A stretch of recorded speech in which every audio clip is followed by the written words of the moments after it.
Good afternoon. Welcome to the Lawrence City Commission meeting. We'll start today with a proclamation for Martin Luther King Week.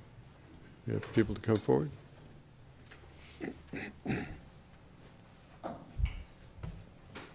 Mayor and Commissioners, on behalf of President Barbie, who's probably on his way, we're certainly glad to be here tonight to receive the proclamation. This is the 34th year of this celebration for this community, and myself, I think it's very worthwhile. Somebody asked me just today, why do y'all go get the proclamation? I said that, well, it's more than just tradition. I think it's a statement from the city saying that they are concerned about continuing the struggle that Dr. King started. And I, for one, at 76 years old, have seen a lot of changes right here in the city of Lawrence. And we know there's always room yet for improvement. So we're grateful tonight and look forward to receiving the proclamation. And I will tell Pastor Barbie that I had to stand in for him. Okay, sir. Thank you, gentlemen. Taylor's here also from St. Luke, who's also a member of the Ecumenical Fellowship. Right. You might want to say something? I agree with Reverend Doolin's comments. And, the city of Lawrence is very fortunate to have the celebration of Dr. Martin Luther King Jr. And we are so happy to be a part of this celebration. Again, standing in for Reverend Barbie, we'll do our best to carry on. Thank you very much. I'll go ahead and read the proclamation. Whereas the theme of this 34th annual celebration is pursuing peace and harmony, and by such an event we are reaffirming our rights as citizens and the liberties that we enjoy, and we are expressing our hopes, dreams, and beliefs possible in the United States. And whereas we rededicate ourselves to the truths that he strove for in this special year of commemoration, we thus engage in the valuable activity of reserving a day or days toward that end, and we recall the legacy that the Reverend Dr. King created. And whereas the Reverend Dr. King stated, "Hatred and bitterness can never cure the disease of fear. Only love can do that. Hatred paralyzes life. Love releases it. Hatred confuses life. Love harmonizes it. Hatred darkens life. Love illuminates it. For our trouble is simply that we attempt to confront fear without faith. We sail through the stormy seas of life without adequate spiritual boats. A positive religious faith, it instills us with the inner equilibrium needed to face strains, burdens, and fears that inevitably comes." And whereas the City of Lawrence, Kansas, the Ecumenical Fellowship, and the Jayhawk Breakfast Rotary Club, along with other community institutions, are all cooperating to support the activities planned for the Martin Luther King Jr. holiday and encourage citizens of Lawrence to show their commitment to continue to develop Dr. King's vision by participating in them. Now, therefore, I, Stuart Boley, Mayor of the City of Lawrence, Kansas, do hereby proclaim the week of January 14th to 21st, 2019 as Dr. Martin Luther King Jr. Week. Thank you.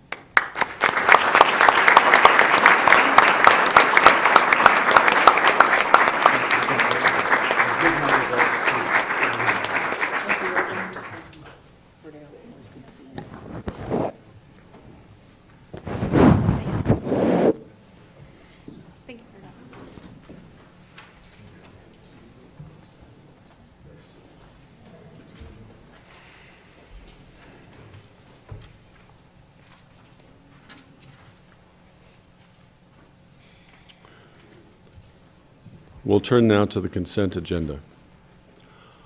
All matters listed below on the consent agenda are considered under one motion and will be enacted by one motion. There will be no separate discussion on those items. If discussion is desired, that item will be removed from the consent agenda and will be considered separately.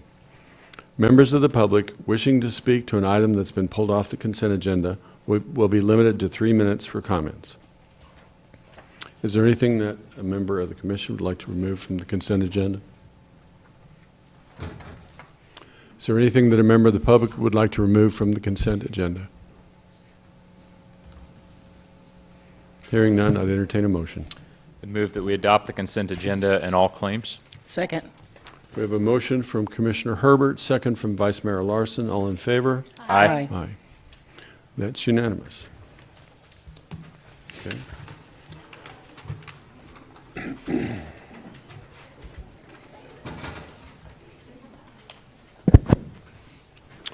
We'll move on to public comment.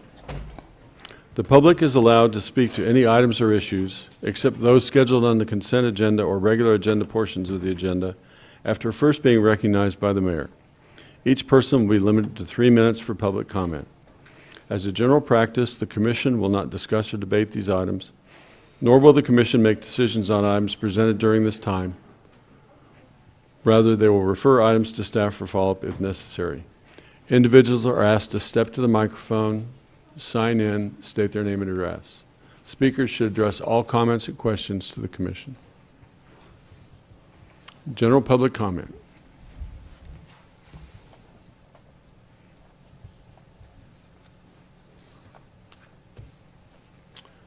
You're making it pretty easy on me tonight. Chris isn't here. Okay. So we'll move on to the regular agenda. Our first item is to conduct the election of the mayor. So I would call for nominations for mayor of Lawrence. Mr. Mayor, I would nominate Vice Mayor Larson. Second. Okay. Are there any other nominations? Hearing none, I'd entertain a motion to close nominations. I move to close nominations for mayor. Second. We have a motion from Commissioner Ananda. We have a second from Commissioner Herbert. All in favor? Aye. Okay, so we have one nomination. I would call for election of Vice Mayor Larson to this nomination.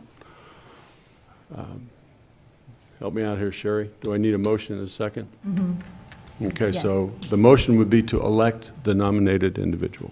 I move that we elect Lisa Larson as the mayor of Lawrence, Kansas. Second. We have a motion from Commissioner Herbert, second from Commissioner Ananda. All in favor? Aye. Aye. Congratulations, Mayor Larson.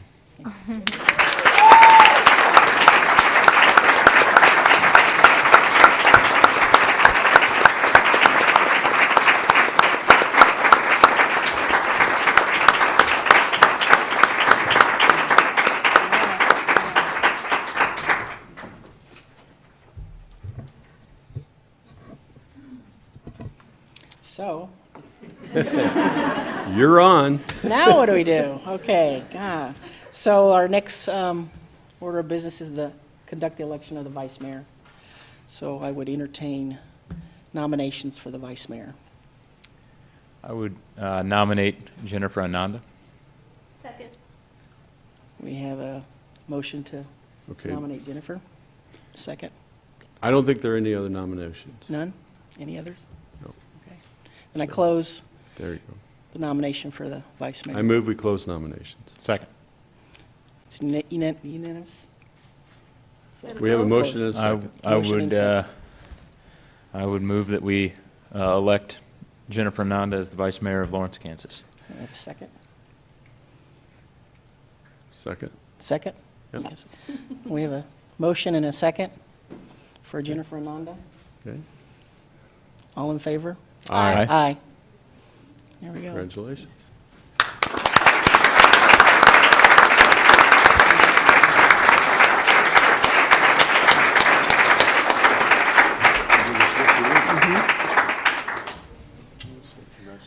Take my chair. I'm going to take my chair. Take your chair. Leslie? Do I need to move now? Yeah, we're going to move. Okay. Going this way. That's right. Well, I guess We're attached to our chairs. I'm going to go ahead and give this to Lisa. Oh, shit. This is the big gavel. I told you I wanted to go. This is yours now.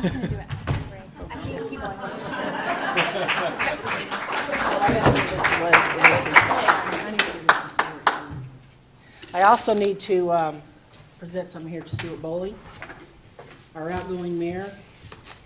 Stuart, from the city of Lawrence, for your outstanding leadership. Thank you for the year of a lot of fun. It's been fun. It's all good. Yeah.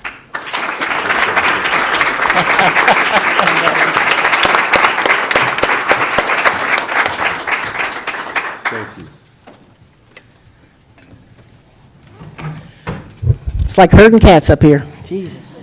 It's your job now. That's what I'm afraid of. We'll sit over here on the end.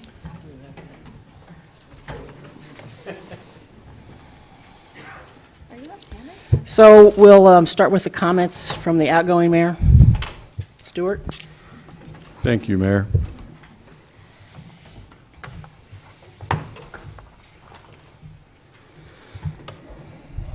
Well, 2018 is behind us, and my term as mayor has also come to a close. I believe it was Lyndon Johnson who said, "When the burdens of the presidency seem unusually heavy, I could always remind myself it could be worse. I could be a mayor." In all seriousness, while serving as mayor has presented some challenges, it has also been very rewarding. Lawrence is a wonderful city, and I believe that together we accomplished a great deal in 2018. I'm honored to have served as mayor, and now I'm looking forward to continuing on with my fellow commissioners and our newly elected mayor, Lisa Larson. Of course, my time as mayor benefited from the help of many, many people. First, and most importantly, my wife, Lisa. Thank you for all of your support, and especially your tolerance. My sincere thanks to our city manager, Tom Marcus. When you came to Lawrence in 2016, you set an expectation that the city should strive to operate in an effective, efficient, accountable, and innovative manner. Your achievements reflect that expectation, and it's clear that you've brought benevolent change and increased transparency to City Hall. With your leadership, we've accomplished a tremendous amount in 3 years. Thank you for your service to our commission, to our staff, and to our community. When you move on, please know that your efforts are appreciated and will continue to benefit Lawrence for a long time to come. A big thanks to all of our city staff. I've seen firsthand how knowledgeable and dedicated you are. Our community relies on you, probably more than they realize, and I appreciate so much the work that you do. Thank you all for your commitment and dedication to keeping Lawrence running and thriving, and taking care of snow removal. And of course, I'm very appreciative to the people of Lawrence for giving me the opportunity to serve on this commission. I'm grateful for this unique privilege. Thank you to my fellow commissioners. This is a groundbreaking commission, and I so appreciate that you provided me with the opportunity to lead as mayor for its first year.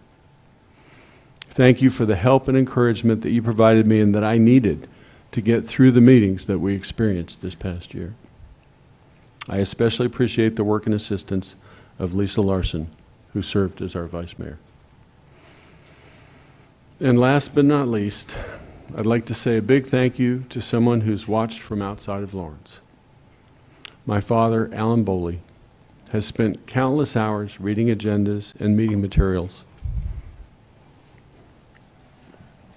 and watching our meetings. He proved to be an intelligent observer, a wise counselor, and a patient listener. Thank you so much for all of that and more. Looking back, the city worked on many projects during 2018. These projects are all guided by and aligned with the 7 critical success factors identified in the strategic plan: effective governance and professional administration, safe, healthy, and welcoming neighborhoods, innovative infrastructure and asset management, commitment to core services, sound fiscal stewardship, collaborative solutions, and economic growth and security. Next month, Municipal Court and Planning and Development Services will move into renovated spaces at the new City Hall riverfront. This will improve court experiences, and for the first time, it will bring planning and development services together under one roof. Ultimately, this move will increase efficiency. The renovations at our historic Fire Station Number 1 are moving forward and will provide updated facilities for fire medical and the Senior Resource Center for Douglas County. Lawrence Douglas County Fire Medical got approval for a new fire tower training facility that will allow them to increase safety by providing training for more complex situations. Design for the new Lawrence Police Department facility began last fall. This project will provide a much-needed new and updated headquarters for police operations, and it will also provide park space for the neighborhood. We have a new transit contractor, and we look forward to building on past success and making improvements for the benefit of future riders. We've undertaken some major street and utility projects, including Castle, 23rd Street, and East 9th Street. As these projects come to completion this year, they will benefit everyone. The 19th Street Tunnel project was approved, and work will begin this year. A new plan is being developed for the farmland site that will allow for a more sustainable remediation program. As part of our governance initiatives, oversight of advisory boards and other committees is improved through consolidation and other continuing efforts. A new community police review board is in place and active. The Lawrence Police Department is working toward implementing the use of body cameras. We revised and updated our complete streets policy. We established a new neighborhood traffic management program that will provide a more comprehensive approach to multimodal transportation issues affecting our neighborhoods. Through the good work of the City Attorney's Office and the Police Department, in collaboration with community stakeholders, we instituted a new bodywork ordinance to regulate legitimate businesses and to combat sex trafficking. We made progress on animal control ordinances. Utilities and Public Works merged into a more efficient and cost-effective department known as Municipal Services and Operations. We completed the housing study. We took steps towards implementing priority-based budgeting. This year's budget process will include the use of priority-based budgeting, which will increase objective and informed decision-making. We've started the process of discussions with the county regarding our numerous agreements. For a long time, Lawrence and Douglas County have been seen as symmetrical and opposite, separated by the city limits. Perhaps a better way to perceive us is as compatible layers of government with different responsibilities. We need to continue to work to define and understand our role and our responsibilities as a city government. At this point, I want to highlight three projects that I believe show that the city is on a good trajectory. The new Wakarusa wastewater treatment plant began operating last spring. This marks the successful completion of a long-term city project which ultimately spans some 6 city commissions. It is our largest capital project in more than a decade at $74 million, and it came in under budget.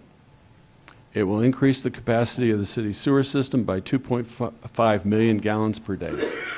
It is significantly more environmentally friendly and will allow for future growth in Lawrence. In September, Lawrence Memorial Hospital, also known as LMH Health, broke ground on a new building. This 200,000 square foot facility represents a $97 million investment in our city. While other Kansas cities are threatened by a reduction in medical facilities, even the closing of some hospitals, this is a good reflection on Lawrence's vitality.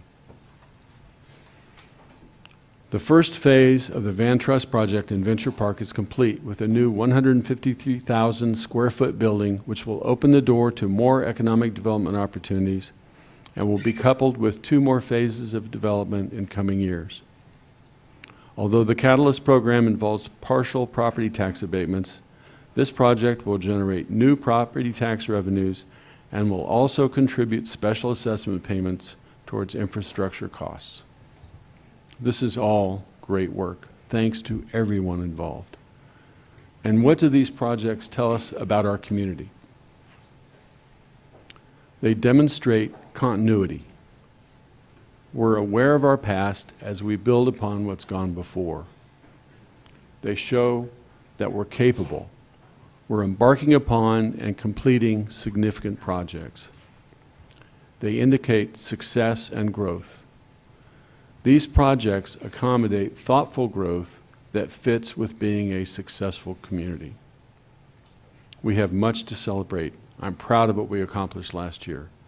The state of the city is sound, and I'm excited to see what 2019 will bring.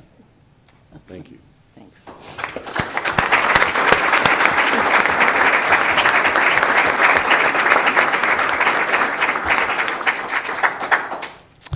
Okay, so we'll now hear from the incoming mayor. I guess that's me. That's you. Yeah, that's me. Yeah. I was afraid of that. You know, I'm so honored to be here tonight. You know, I believe this is the best city in Kansas, and I'm proud to be its mayor. I want to thank you to the citizens of Lawrence for trusting me, to the former mayor, Stuart Bowling, and our new vice mayor, Jennifer Ananda, and to city commissioners Leslie Soden and Matthew Herbert, with whom I've had the pleasure to serve since 2015. Thank you to our city manager, Tom Marcus, for your leadership, and to all city employees for your dedication to public service. Public service is a noble cause that can at times be very challenging. I hope it gives you as much of a sense of community pride and accomplishment as it does to me. I will always appreciate that it is you who does the heavy lifting to make Lawrence a safe, comfortable, and a wonderful place to live. And thank you all for being here today. I thank my family and my friends, even some surprise family that showed up. And I also want to especially thank my mom. I want to give a special shout out. She's going to turn 80 this week. Happy birthday, Mom.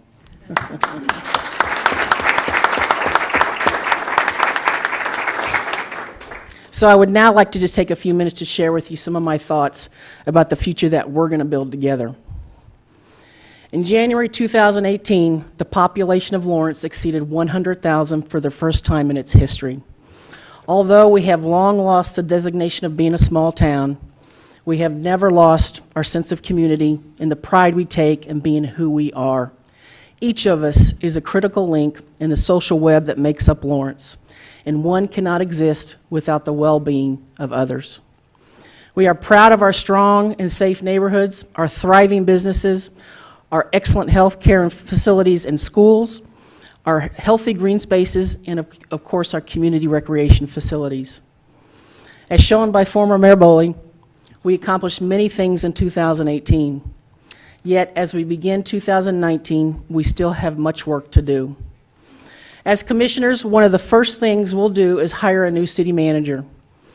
We began this process by engaging with several groups of citizens and staff to better understand perceptions of the leadership qualities that will best serve Lawrence. With this information, a profile was developed, and we have begun the search process. My hope is that we will be able to build on the progress we've made in the areas such as managing our assets, our implementation of priority-based budgeting, and our continued work towards better government transparency and accountability. Affordable housing remains a critical need for our community. A study of Lawrence housing needs was conducted in 2018 by BBC Research. Their study showed 5,200 renters in Lawrence cannot afford their current rentals and are cost burdened. At any given time, there are 700 families that are either experiencing homelessness or are at risk of homelessness. This study also showed that the 72% of renters in Lawrence earn less than 80% of the average mean income. To begin addressing this issue, Lawrence citizens voted in 2017 to financially support an initiative to expand housing available to those with lower incomes. We will begin collecting this revenue in June of 2019. Meanwhile, our Affordable Housing Advisory Board is developing policies for the use of this funding. It will be vital that we stay true to the core mission, which is to develop sustainable affordable housing and support services and generate funding opportunities that, with the help of community public and private partnerships, creatively leverages our revenues. As we are learning from the success in other communities and from our own experiences, we understand that we cannot build our way out of this problem.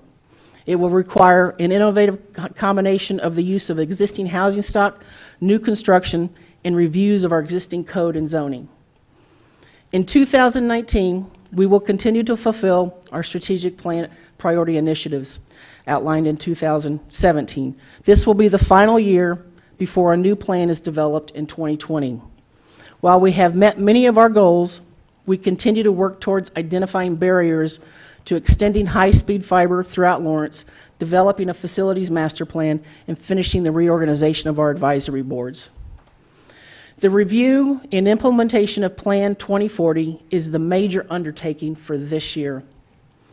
This document is our comprehensive plan whose purpose is to ensure a strong and healthy Lawrence for future generations. This document sets out a community-wide vision that articulates the values we want to develop and those we want to preserve as our community evolves. These include safe, livable, and walkable neighborhoods, a strong economy that meets local material and social needs, and a healthy environment that protects biodiversity, productive soils and urban forests, and clean water. True to Lawrence form, Plan 2040 has been in the development phase for almost 5 years. I want to thank the steering committee and the staff for their contribution to our community and their commitment throughout this arduous process. I also want to thank community organizations and residents who have engaged in shaping this document. There will be many public meetings in this year to review Plan 2040 before it is finalized. I encourage all residents to engage in these discussions. We need your voice. The values espoused in 2014 and Plan 2040 connect us not only to each other in our community, but to the people of other towns, of other states, and other nations. The adverse impacts of climate change are a fact that continue to infect every part of our globe. It seems that with each news cycle, we read about scientific studies that are showing that the impacts of climate change are more prevalent than previously thought. We understand that we are long past the stage of debating this truth. As Lawrence evolves, we will need continued investments in an energy system and policies that reduce our contributions to greenhouse gases and grows our reliance on renewable, clean energy resources. Our challenge is to have the courage as a community to make the changes and accept that the historical way of growing is not compatible with the goal of building a community that can sustain itself, not only for today, but for future generations. This is not about growth versus no growth, and I want to repeat that. This is not about growth versus no growth, because we're going to grow. We will grow. The question is how. In recent years, we have seen an average net population growth of about 1,000 people per year. We should be proud that people want to make Lawrence their home, and we should view this as an asset that will further enrich our community. It is reasoned growth management that will determine community well-being. We must reevaluate our current code to adapt to the needs of new and lower-income residents and modify zoning to maximize the use of existing properties. Development by infill and adding density within our city boundaries is a key component that must be a part of this plan. Now, this does not mean that we should completely close the door on expanding our city boundaries. To the contrary, decisions to expand our boundaries should be made thoughtfully and with the full understanding of its true environmental and financial costs to our community. Business persons that bring development projects for city approval consistently remind us that they have calculated the financial cost and that their ability to bring a project to fruition is largely dependent on whether it makes financial sense to do so. From a business perspective, this only makes sense. And although governments are not businesses, we should take the business community's lead to ensure that expanding our boundaries makes not only financial sense, but is done in a socially responsible and an environmentally restorative manner. We are citizens of our tax dollars, and we must not only look for the next quarterly report, we have a duty to consider the consequences for the far distant future. Fundamentally, we can no longer afford to expand our boundaries without fully understanding the true short-term and long-term financial, social, and environmental costs. The partnerships we have with our local governments is a vital component to the stability and future of our community. In 2019, we will be reviewing many of our interlocal government agreements with our county leaders. How we proceed with these negotiations will set the tone for our future relationship and the ongoing success of Douglas County. During these discussions, we must be collaborative and professional, and I ask each of us to honor our histories and the common goal of good governance for all of our citizens. By the end of 2019, we should have a completed downtown master plan. It is my hope that this plan will guide us to think anew about one of the most treasured aspects of our community, downtown Lawrence. Stretching from the Kaw River to South Park and from East Lawrence to Old West Lawrence, our downtown has many regionally and nationally recognized features, such as our library, our arts community, and our main street, all surrounded by historic neighborhoods. Our challenges for downtown include the changing face of the retail industry, access to needed amenities, the impact of change on adjacent neighborhoods. As we consider the possibilities, we must not be afraid to innovate. I challenge us to become a leader in recreation, the arts, and entrepreneurial endeavors with the development of a network of niche businesses that serve our community and attract a regional or even a global clientele. Technology has removed the barriers of city limits, so we too should not limit ourselves to what has been. In closing, I believe it is incumbent on us as city commissioners to capture the imagination of our citizens and enact those policies that can bring to fruition their dreams, their goals, as we aspire to become a more progressive community, one that values equity, inclusivity, and diversity. We must never forget that the underlying strength of Lawrence is its citizens, and that equity, diversity, and inclusivity strengthens us.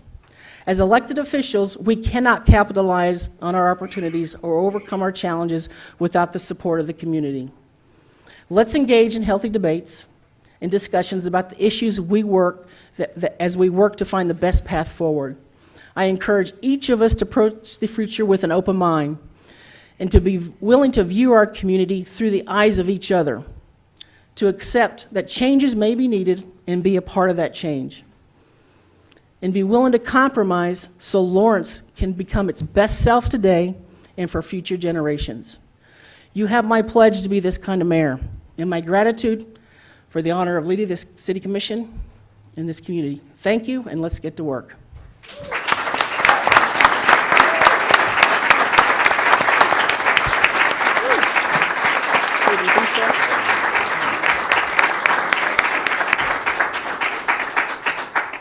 Okay, consider a motion for recessing for approximately 20 minutes for a little punch and cookies. Are we skipping We have comments some- from the city commission? Oh, sorry about that. Yeah, I'm ready to I take didn't a have break. anything formal. She's already big leaguing us here. I didn't have any formal comments, but I did want to point out, that Sue Hack was the last woman mayor before I was in 2017. And now we're going to have basically this line of women on the bottom row of the wall of mayors upstairs with Stuart in the middle. So I just think that's really cool, and I'm excited to be part of that. Thank you, Les. In 2015, this community faced a pretty deep kick in the stomach. We had our sitting mayor resign, and his resignation came on the heels of his making his way to an incarceration. And at that point, I thought that we had probably reached rock bottom as a governing body. And I hope that is truly the rock bottom. But we put our heads together, and at that time, Commissioner Soden, Commissioner Boley, myself, I believe Mike Amix was with us, and we put together an idea to recruit from the community the best leaders we could find, to have them send forth resumes, come before us to interview. It was quite a lengthy process. I'm sure you remember that. And we went through it as best we knew how, given the uniqueness of the situation. And so I guess what the whole point of those comments are is tonight I want to not only congratulate you on being sworn in as mayor, but also thank you on a personal level for making us look pretty good, for having selected you.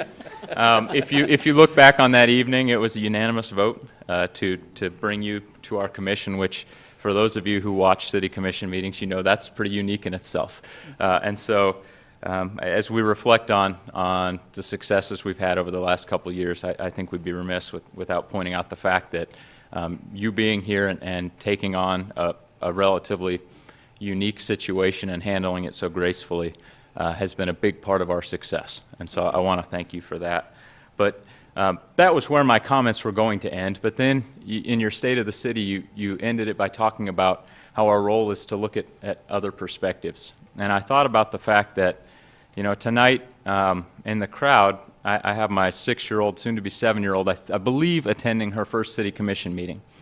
And as you were speaking, I was thinking about what the world has looked like to her. And sometimes when we look at national politics, it can be very frustrating to think that we're moving forward. But I got to thinking about it, and you know, I was thinking about the world from her perspective, and she was almost 5 years old before she ever knew a world where we had anything other than an African-American president. That's kind of neat.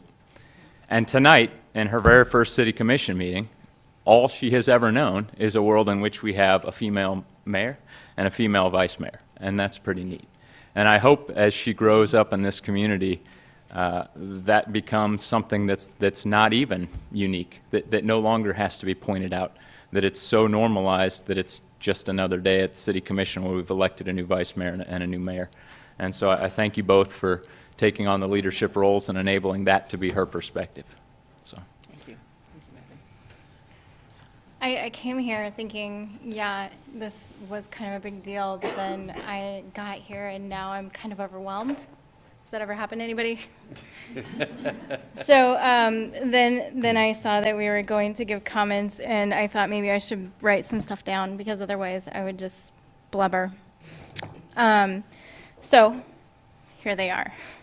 I do appreciate the work that the City Commission has done over the past year, and I've been thankful for Stuart's leadership and his guidance over the past year, particularly his willingness to talk to me about answers to fiscal questions that I have and kind of helping me understand in the government perspective of, you know, the budgeting process and what that looks like, so thank you.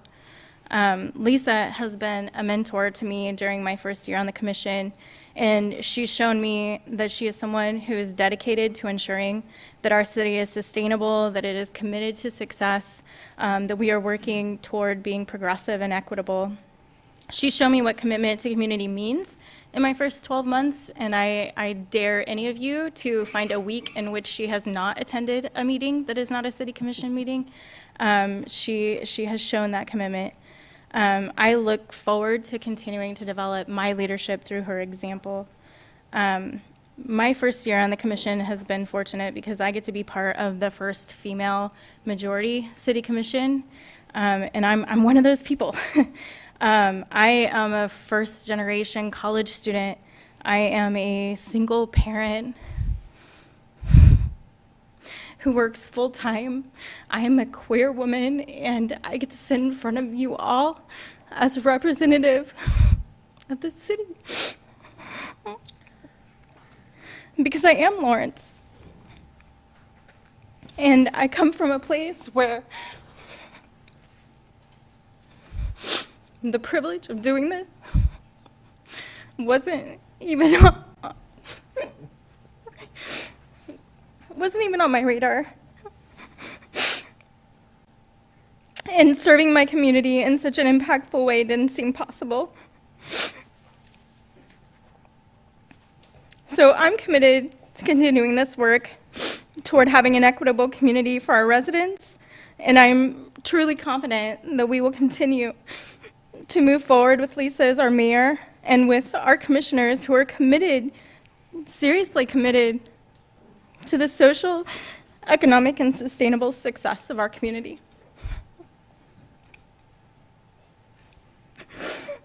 Go ahead.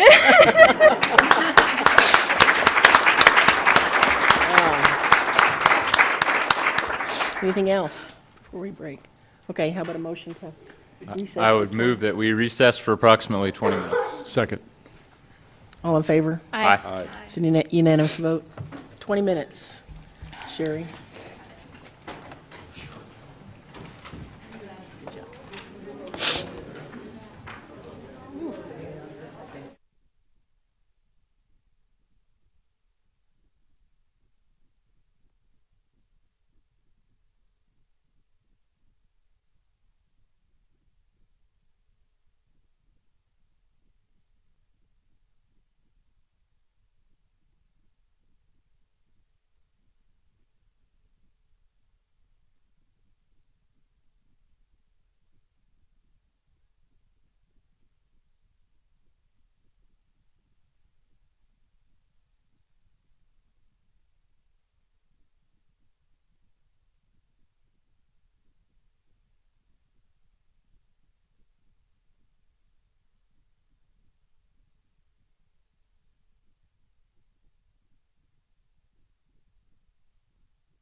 I did.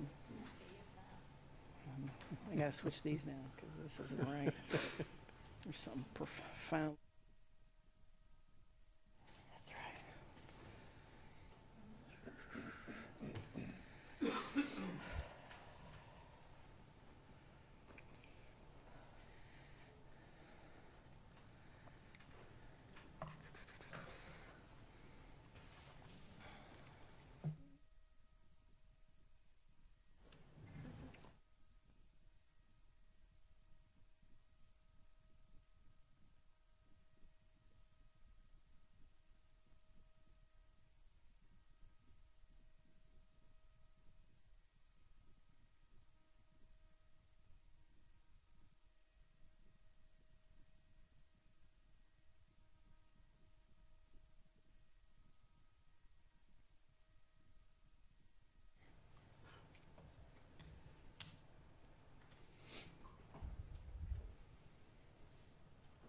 Well, please. I guess we motioned approximately, so probably. Started, because it did say approximately 20 minutes, right, Sherry? Is that good? Okay. So we're on our regular agenda, and we're on item number 5, which is consider authorizing a 3-year extension for the Catalyst Incentive Program for Industrial Development to April 1st, 2022, adding minimum capital investment for Catalyst projects. Good evening, Mayor Commissioners. Diane Stoddard, Assistant City Manager. So I'm pleased to present this item to you today. As you are aware, 2 years ago, the Commission unanimously approved the Catalyst Incentive Program for Industrial Development. It has been very successful in that period of time. We've had 3 different companies that have taken advantage of this program. One was an outside Kansas City real estate firm that wanted to do the speculative project that we know as the Van Trust project that just got completed in Lawrence Venture Park. And then there were 2 existing businesses in East Hills that wanted to take advantage of the program for their expansions. So this has been a good program, we believe. The 2 years will be ending coming up in April 1st.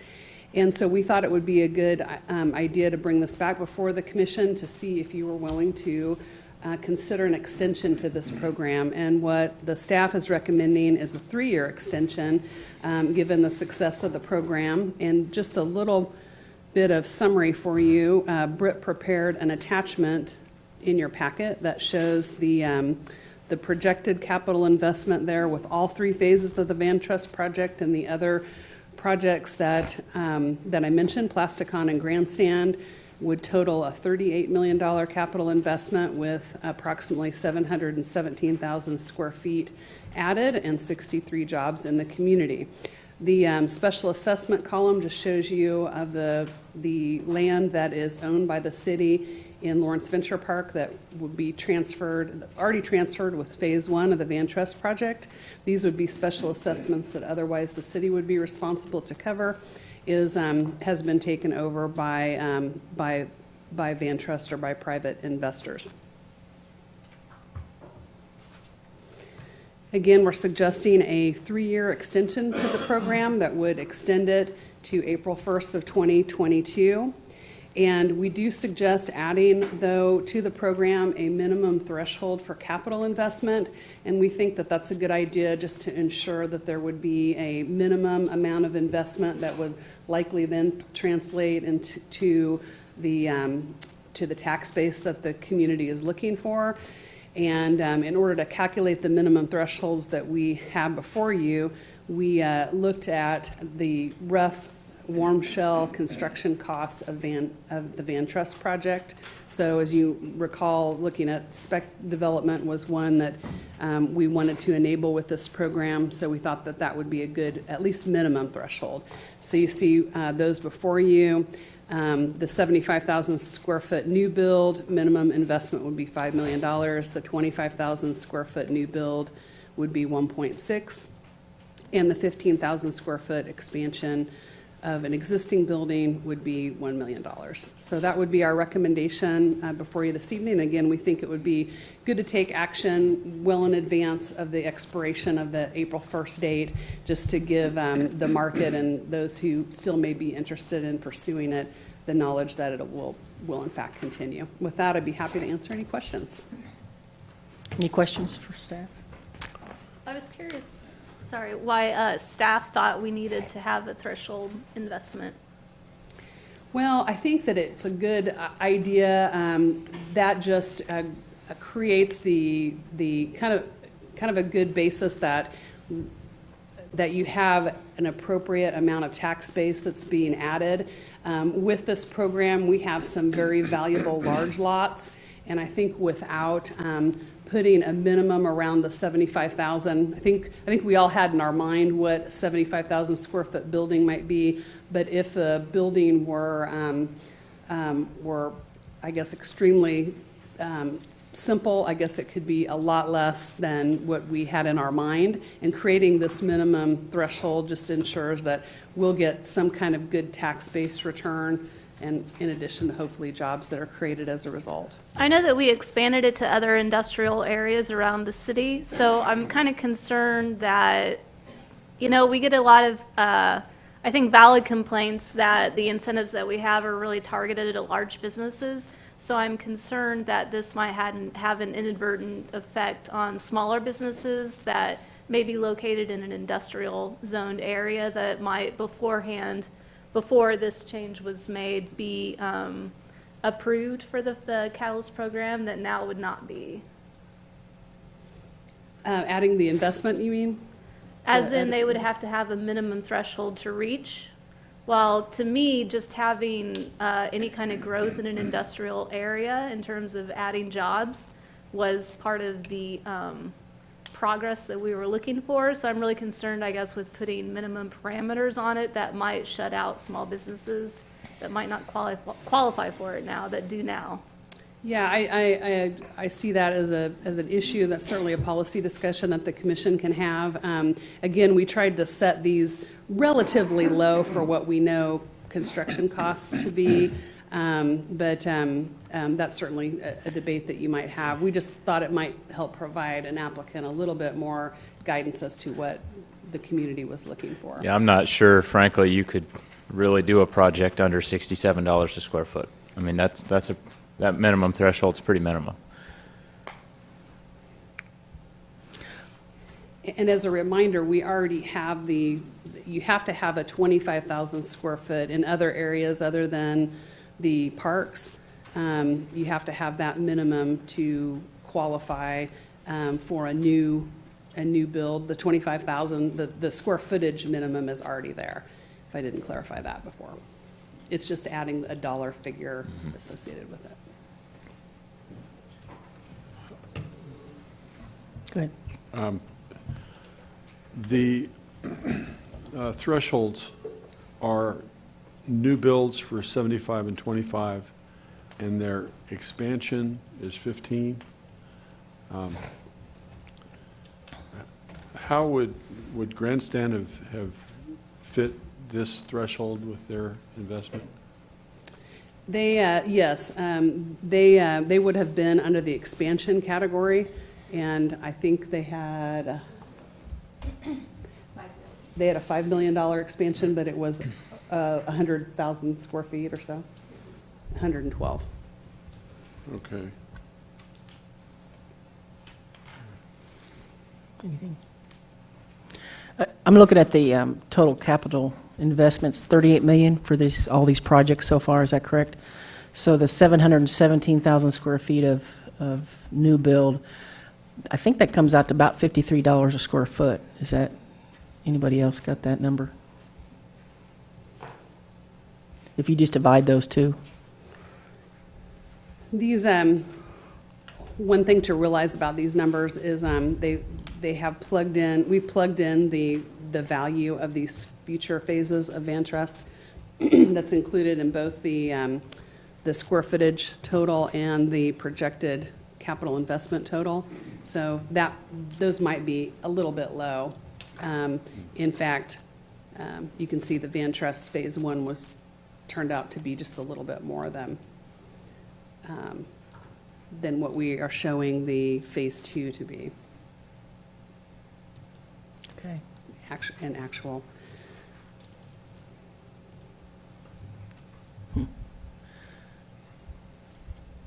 Those numbers were plugged in based on their original application, so I'm sure that they're a little bit subject to change, their capital investment figures. So do you have any concerns that businesses will have a hard time reaching that threshold? I don't think the way that we've said it, again, we tried to utilize that warm shell threshold, which really is a shell that's ready for finish in the interior. And I think that at least given prices that we know of now, I think we feel fairly confident with those minimums. Okay. And I, unless something were to happen to construction prices, but I think probably the opposite will happen, Yeah. will be happening. Yeah, it's happening. Especially It's industrial happening. construction with steel.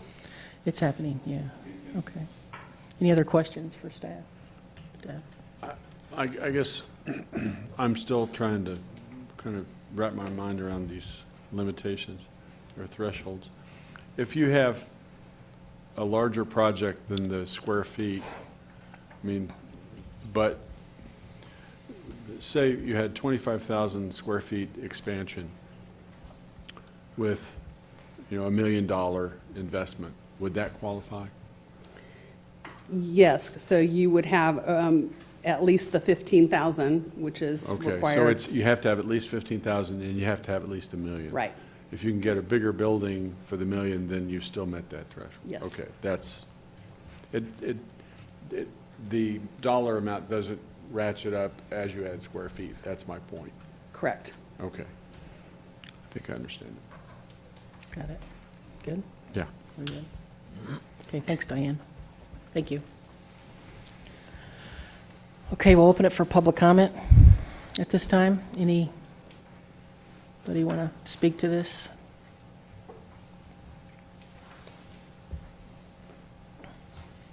Steve Kelly, 4529 Broadmoor Drive in Lawrence, and I'm speaking on behalf of the Lawrence Chamber.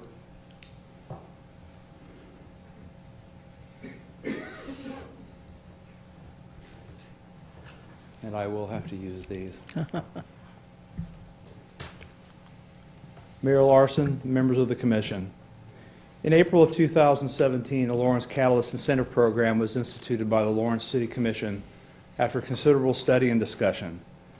This program, which is intended to encourage development of Lawrence industrial properties, initially came to the commission as a proposal to encourage development activity in Lawrence Venture Park and in East Hills Business Park, but was ultimately expanded to include industrial properties throughout the community that met certain zoning and size requirements. Catalyst, as it is designed, is intended to address concerns which are significant in any sort of development project, namely the relative certainty of a benefit that is clearly defined and stated, and a streamlining of process and procedure to allow for greater certainty of approval timelines. Both of these are critical issues for development, and Catalyst in large part demystifies the process, providing the level of certainty necessary to mitigate risk and encourage the deployment of capital. City staff have provided information relative to program results, the investment in terms of the investment in new industrial space that has already occurred, and the additional investment that is currently authorized. Such investment creates new industrial space and a place for new companies to become established, as well as for existing companies to expand, keeping their operations in our community. Investment like that, which is occurring, is good for business. It's good for the community, and it's good for the people who want to work in the Lawrence community where they choose to live.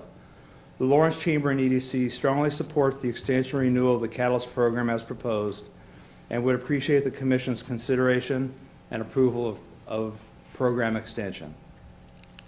That concludes my testimony, and certainly available to answer any questions. Any questions for? Do you have any concerns about the new minimum threshold?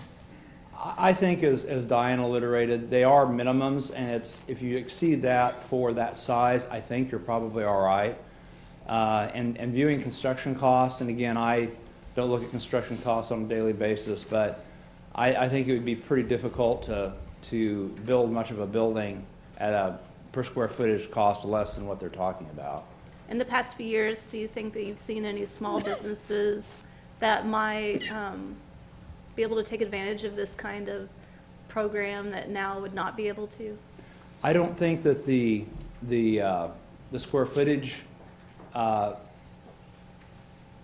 amendment or suggestion probably impacts it. Probably more companies would be impacted by the size limitations than would be the square footage, in my view anyway. Any other questions? Any other? Okay. I have copies of this, I'll pass. Thank you, Steve.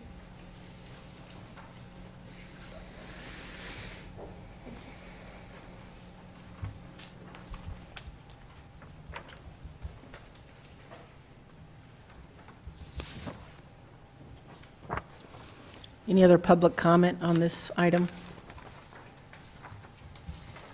Okay, we'll bring it back to the commission. There we go. I'd like to remove the minimum thresholds.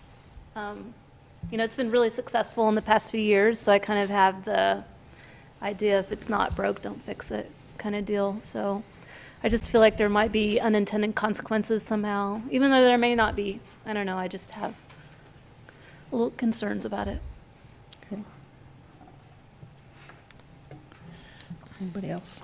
I appreciate those comments, but I disagree. I'd like to keep the thresholds. I think that what we're trying to do is get quality investment and get good buildings that will pay property tax. And so, you know, I think that through the Catalyst program, we're abating a bunch of property tax to begin with, and I think eventually we want to end up with good product. I would agree with that, that if you're going to offer a property tax abatement, you have to make sure that the return on the city end is great enough that it's worth it. And if you look at the completed Phase 1, which, if you remember, that was done as speculative shell. So effectively, that's as cost restrictive as you can do a build. And that came in completed at $66.67 a square foot. So it's right at that minimum. And certainly construction costs aren't getting any cheaper. I would say with great certainty that Phase 1 could not be done for less than $67 a square foot today. And that's done as a speculative shell. And so I don't think these thresholds are going to be perfectly honest with you, I think that all it does is set the standard that we expect a return on our investment of great value. I don't think it's actually going to impede any build. And I'm not hearing that it's had an effect on any builds to this point. Even if these were in place previously, the existing pieces that have come in on this since we started this program would still be there. So I feel comfortable with that information. And if it becomes an issue in the future, it's certainly a conversation that we can reassess. Okay. Yeah, I think I appreciate staff looking at our rate of return. I think that's important to do that on any project. At first, I was concerned too about the $67 per square foot. But, you know, Matthew brought up about how just the one project came really close to that, so that was helpful, even though comprehensively it didn't seem like they did. But if you divide out the projects, then they're definitely right there. And so I'm inclined to support it as it is. I move we authorize a 3-year extension for the Catalyst Incentive Program for Industrial Development to April 1, 2022, adding minimum capital investment for Catalyst projects. Second. A motion by Commissioner Boley and a second by Commissioner Herbert. All in favor? Aye. Aye. Oops, forgot to vote. Unanimous. Okay, item number 6. Consider adopting on first reading ordinance number 9617, ordering through the exercise of eminent domain the condemnation of certain property interest commonly located at 2305 Vermont Street, and authorizing the filing of a petition in Douglas County Court. Thank you very much. Good evening, Mayor Larson and Commissioners. I'm Assistant City Attorney Maria Garcia. The item before you tonight is step 2 in the condemnation process that we had a discussion over last week and before that in December. Recall that last week a majority of this commission voted to adopt a resolution declaring it necessary to condemn certain property located at 2305 Vermont in Lawrence. And the second step in that process under state statute is for the commission to adopt an ordinance that authorizes the city to proceed with eminent domain.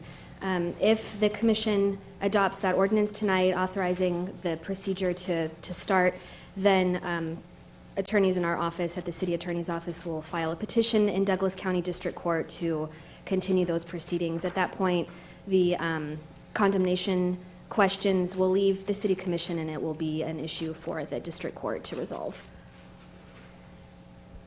I'll be happy to stand for questions if there are any. Any questions for Maria? Any questions? Okay. We'll open it to public comment at this time. Thank you.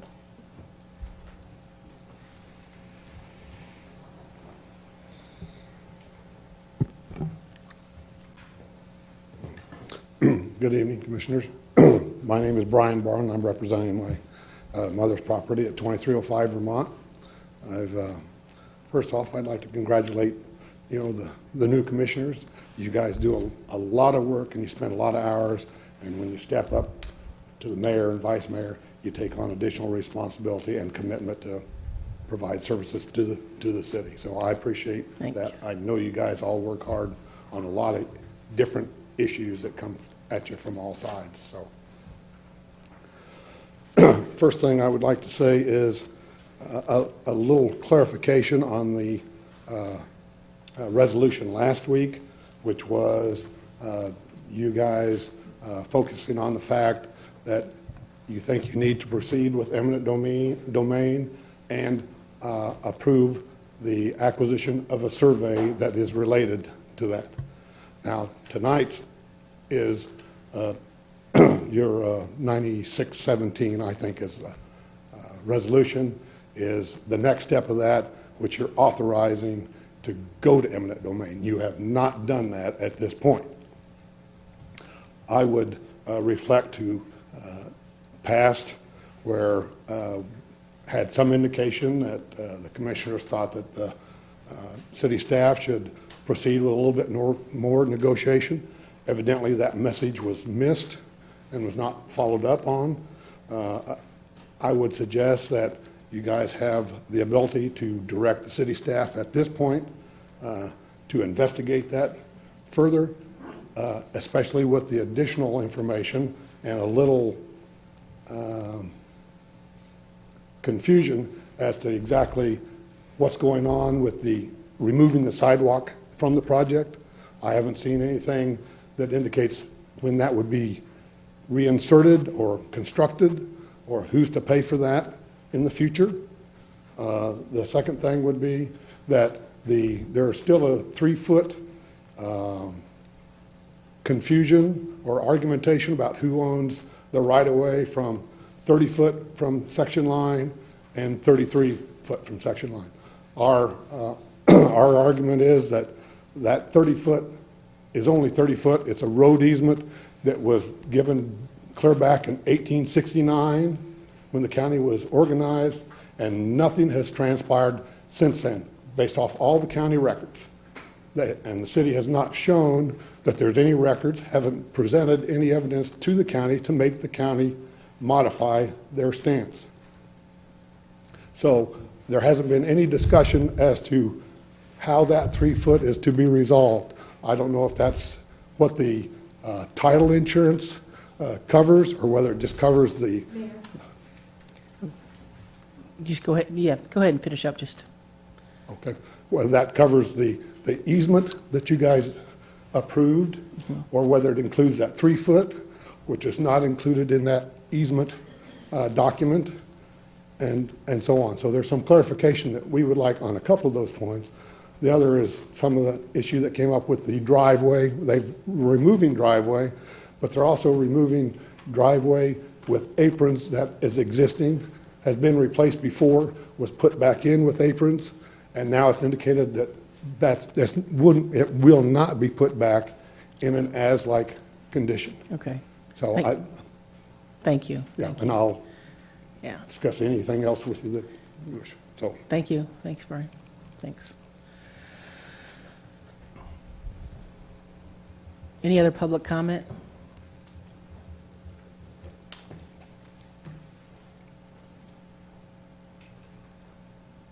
No. Okay, let's bring it back to the commission. Maria, can you come up and discuss some of these?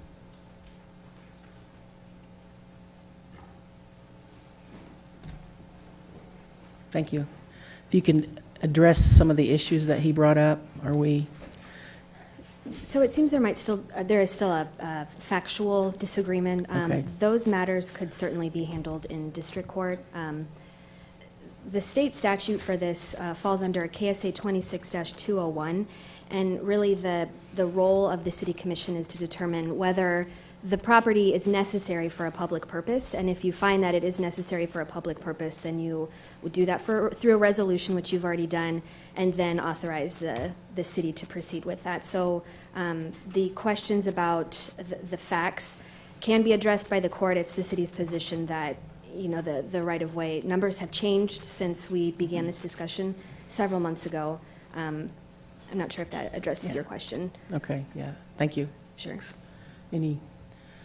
Anything else? Good? Thanks, Maria. Yeah, thanks. Appreciate it. Okay. Any thoughts? I think that it's hard to negotiate when you don't agree on the facts. Right. I think that's really hard to do. And I think that we need this for the project, and I think the court is well situated to sort these things out. Okay. Anybody else? No?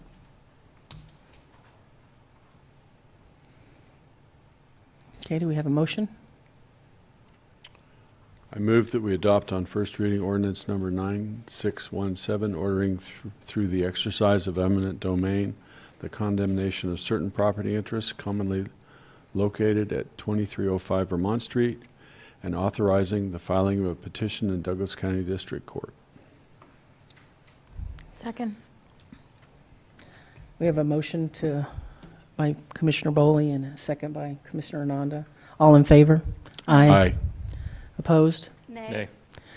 We have Commissioners Boley, Larson, and Ananda with a yay, and Soden and Herbert with a no. It passes.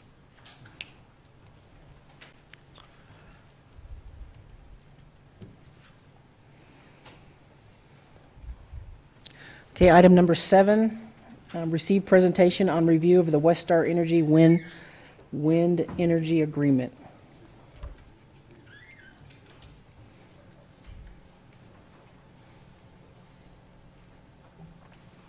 Good evening, Commissioners. I'm Jasmine Moore. I'm the Sustainability Director for the City of Lawrence and Douglas County. So I'm going to brief you today on the city's approach to the Westar Wind Agreement. You've heard from a few residents over the last couple months about this issue.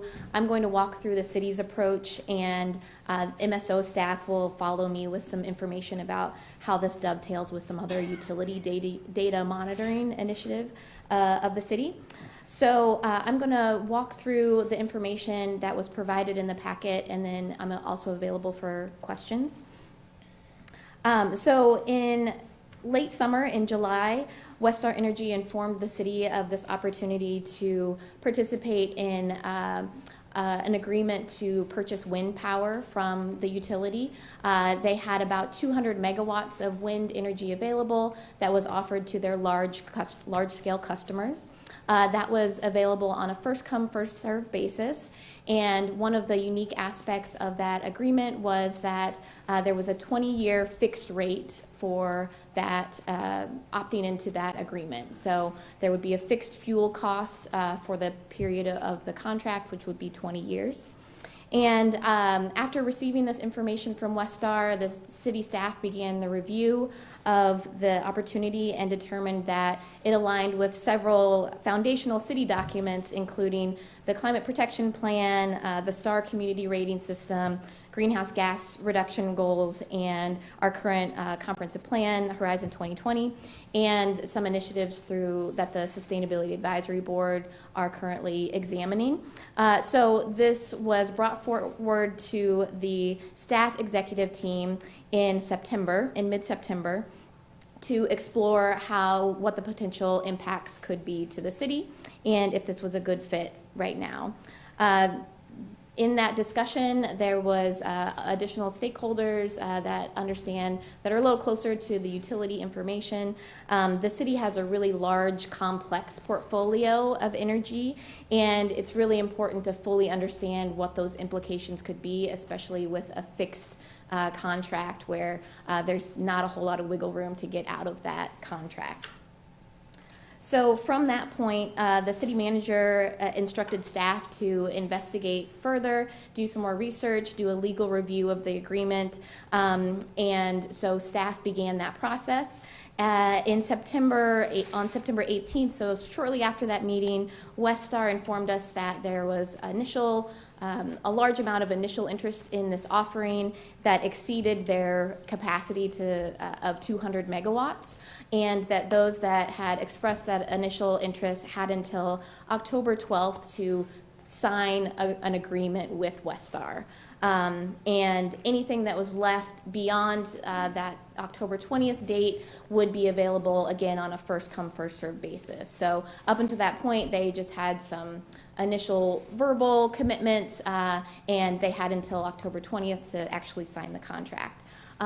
Through that period, staff continued to do that analysis and met with internally to discuss the considerations and outstanding questions and how it might impact city operations.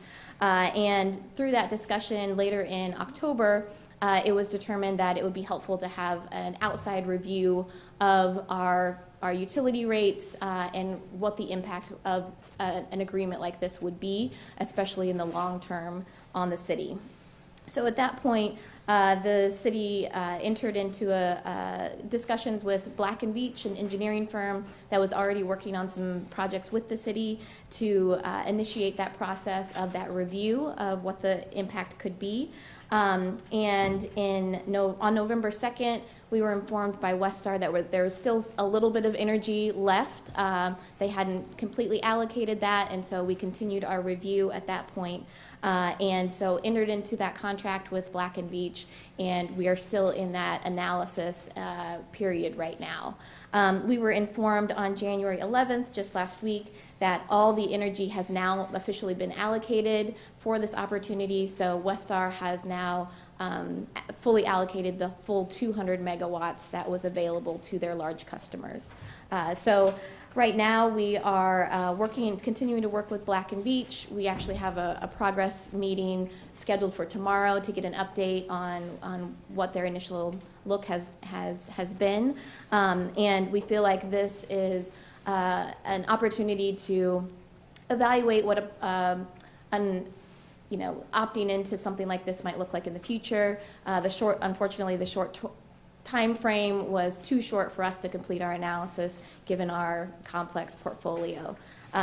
So with that, I'm going to turn it over to Sarah to talk about how this analysis also dovetails in nicely with what MSO has already been working on, and then we'll be available for questions. Oh, and Dave. I'm just going to give Sarah a real quick introduction and give you a little bit of briefing just real shortly about what Jasmine alluded to with regards to our initiatives related to energy consumption, especially as it relates to the larger major utility facilities. I know a lot of you have been out and seen that, so you understand the complexities how much energy those units actually use. We've been working with Black & Veatch on something called the Asset 360 system probably for about 3 years, maybe 2. And it is a system that we're monitoring our process units as well as at the process level, at the systems level, at the equipment level, and then at the total plant level, so we can monitor the consumables as well as the energy consumption on a real-time basis and understand those costs. So if I had a screen and I had my passwords right, I'd pull that up and show you that we can look at a pump and tell you how much energy it's consuming right now, what its cost is, or we could pull up a plant and tell you over any certain period of time a day or a period in operations of what that energy and consumable cost was. Because the sustainability things aren't only about energy, they're also about the chemicals that we consume that have sustainable impacts as well. So we've got a system in place where we can monitor that and understand our operational impacts for that. That's been a long time coming, and it kind of feeds into what I think the initiatives need to be in our understanding. I'll let Sarah explain specifically what our work with Black & Veatch has been to prep us to be able to answer the questions about the opportunities that Westar presented with us.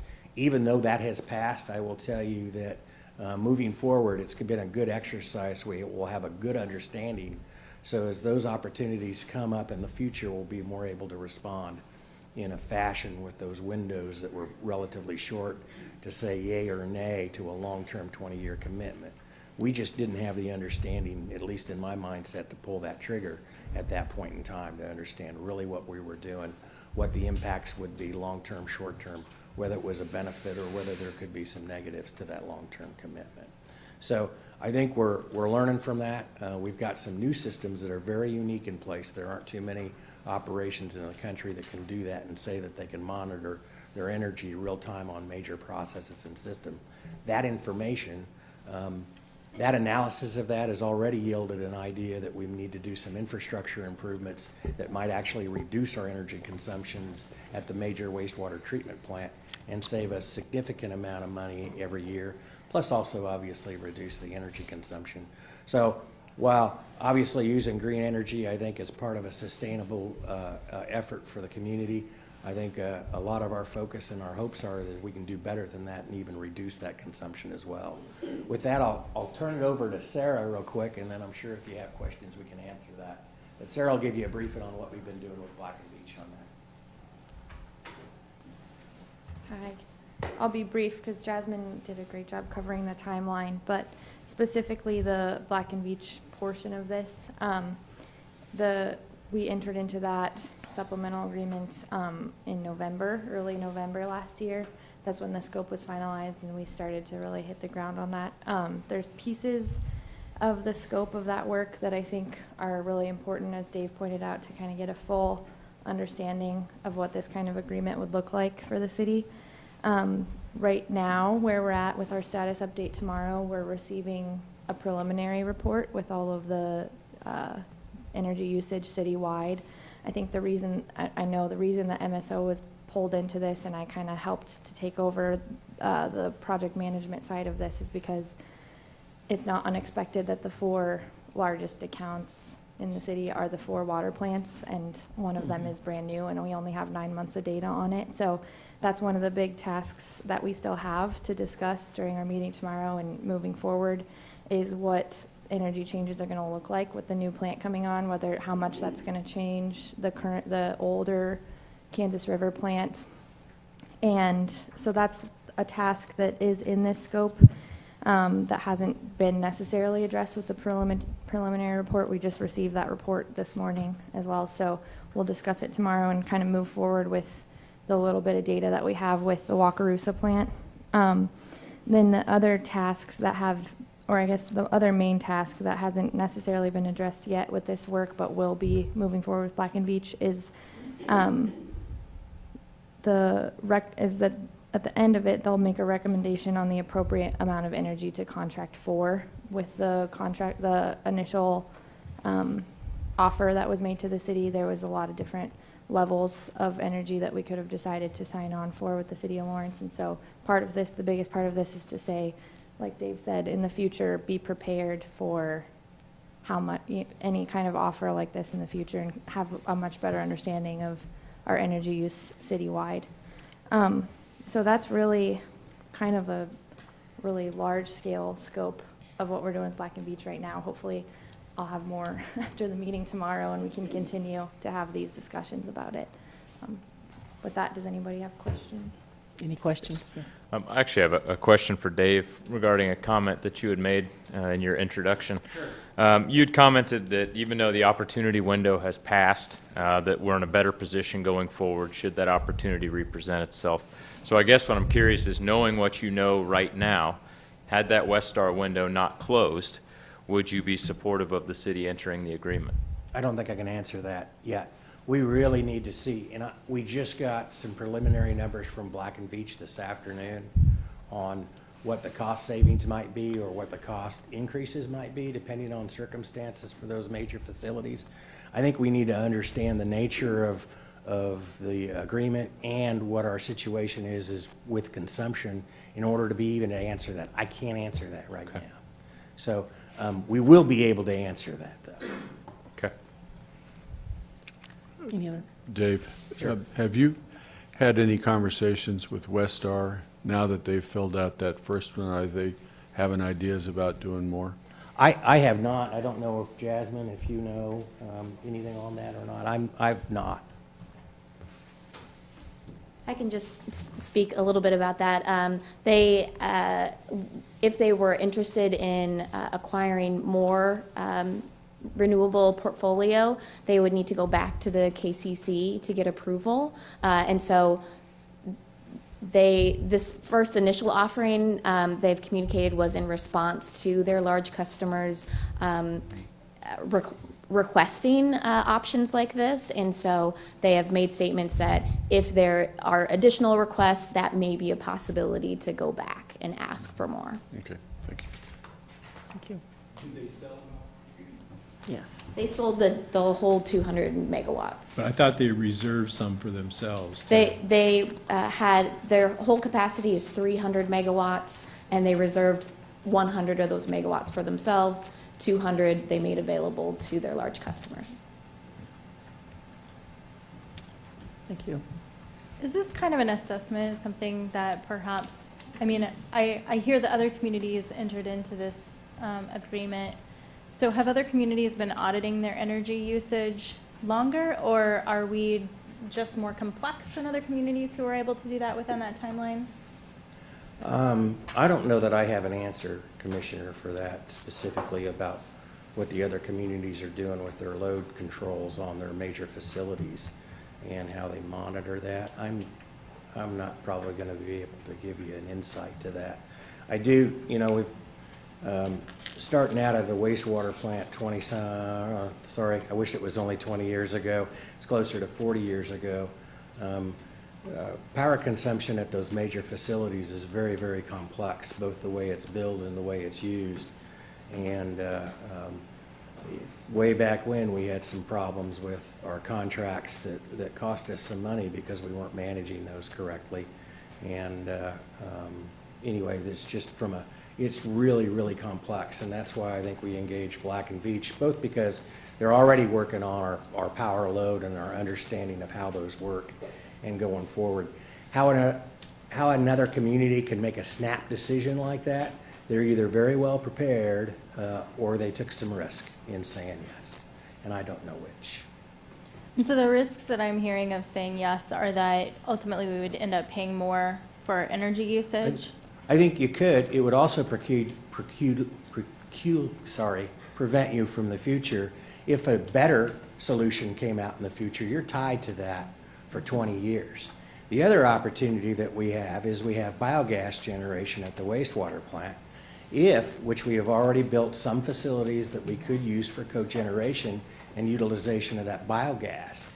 If we engaged in an agreement that prevented us from doing it, that would make our ability to use that gas on ourselves. It could, and I want to understand that before we would do it. It may mean I can't afford to build the cogen facility that we may be able to build at a wastewater plant.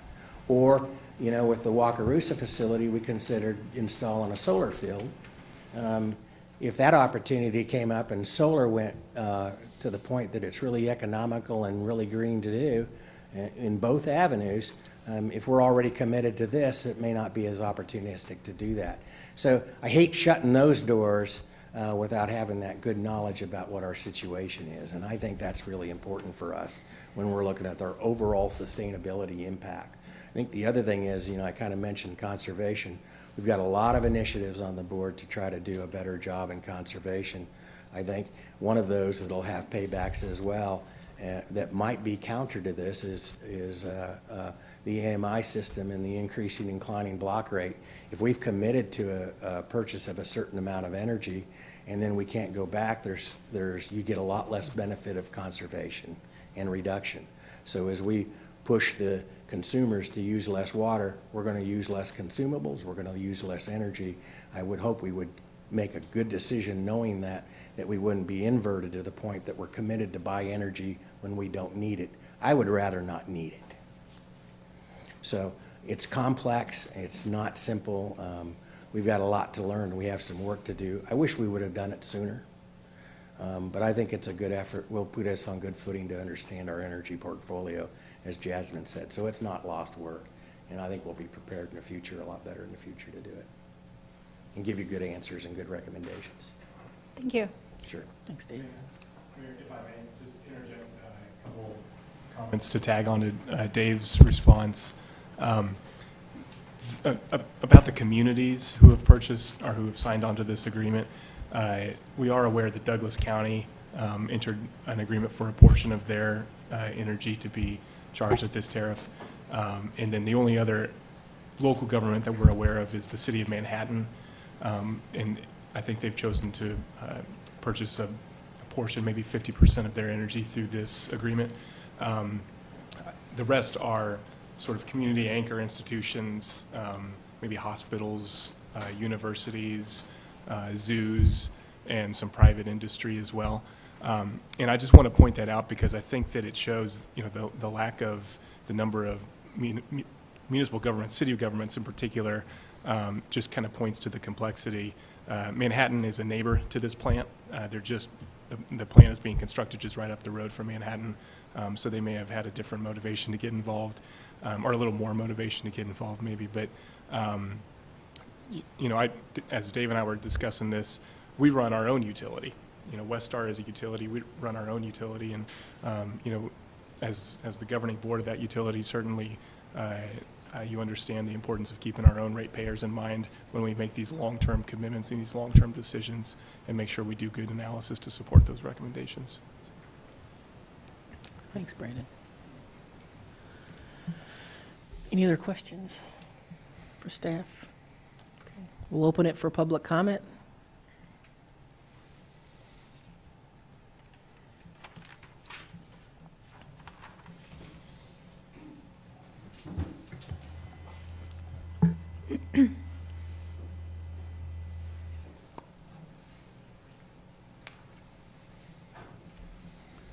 Good evening. My name is Michael Allman. Congratulations, Mayor. I'm very glad to hear your comments earlier this evening on climate considerations for Lawrence. And also congratulations, Vice Mayor. Thank you. I made some comments last week, as you all know, and they were referred to in the memo for this item. And I stand by my comments last week. But by those comments, I certainly did not mean to disparage the work of our city manager. Mr. Marcus has saved our community a lot of money. I mean, the way he implements policies and conducts the budget hearings and all, I think we've more than paid for his salary by the money that he saved us, and I don't think he's doing a bad job in that regard. My comments, though, and you may remember in my comments, I said that it's a matter of that this should have been handled not administratively, but in public hearings.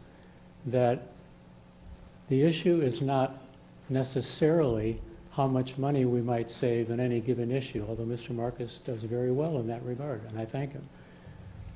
There are some things in this community, however, that rightly so, this commission and previous commissions have decided to spend more money because we valued the presence of the service in this community for our citizens any number of times.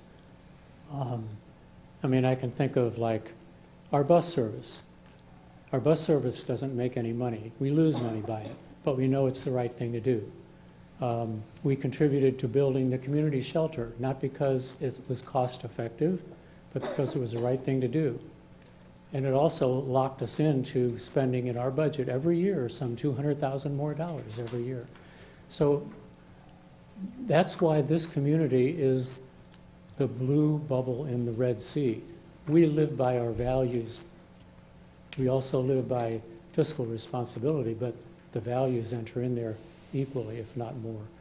And so I see this as one of the most important values that our generation and the next generation even more so, that of climate disruption, that we need to be attending to. And if we don't, we will suffer a lot of economic damage. So that's why I say that investing in wind power is an economic reason as well as an environmental one. I don't think that 6 months is too short a time to conduct this analysis. Go ahead and wrap It it up, started Michael. in July when Westar announced this. And we can't, I mean, all these other communities and businesses and universities conducted Michael. their analysis. Thank you, Why Michael. couldn't we? So Appreciate it. that's really what I think is the issue. Thank you. Thank you, too.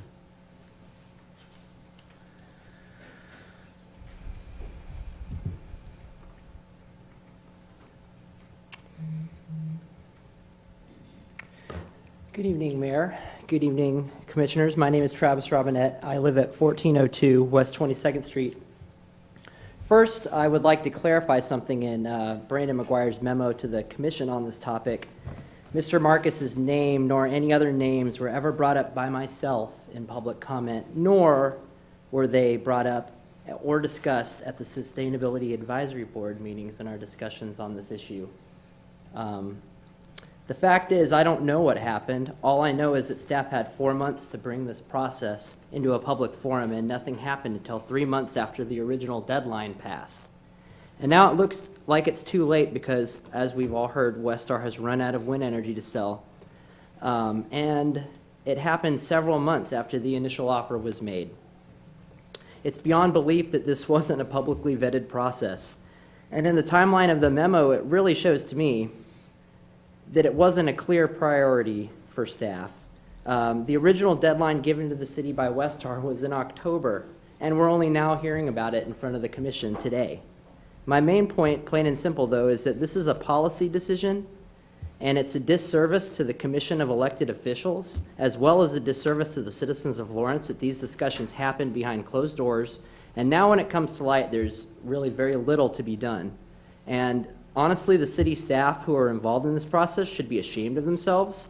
Shame on them for hiding it from the public. Shame on them for putting a hypothetical sunk cost ahead of our planet's future, especially after former Mayor Sawden signed the mayoral pact to abide by the Paris Climate Agreement goals in April 2017. So what better way to put your money where your mouth is than with an agreement like this? I don't know how you can read what the UN says about climate change and then think about the world that is going to be inherited by your children and grandchildren and procrastinate for 4 months without bringing this in front of the public. And as a member of the Sustainability Advisory Board, who, by the way, I am in no way speaking for at the moment, I've been asking myself what the point of being on the Sustainability Advisory Board is if the city won't seek our advice on decisions clearly about sustainability. Everyone here knows that if this were a referendum in front of the city, it would pass with flying colors. If it had been put in front of the city commission in a timely manner, I'm pretty confident it would have passed in front of you 5 commissioners right here. And after all we know about global warming, who in their right minds would say no to wind energy at a cheaper rate than we pay now? I sincerely hope that something is done to change the process at the very least. This type of decision should be transparent and publicly vetted in a timely manner, especially because it directly affects everyone in the city for the next 20 years. Bottom line, staff should have brought this to the commission in September to let the public know about the offer and inform everyone of staff's next steps. Thank you. Good luck to you all in the coming year, especially Mayor Larson. Thanks. Thanks, Travis. Any other public comment on this item? None? We'll bring it back to commission. Thoughts?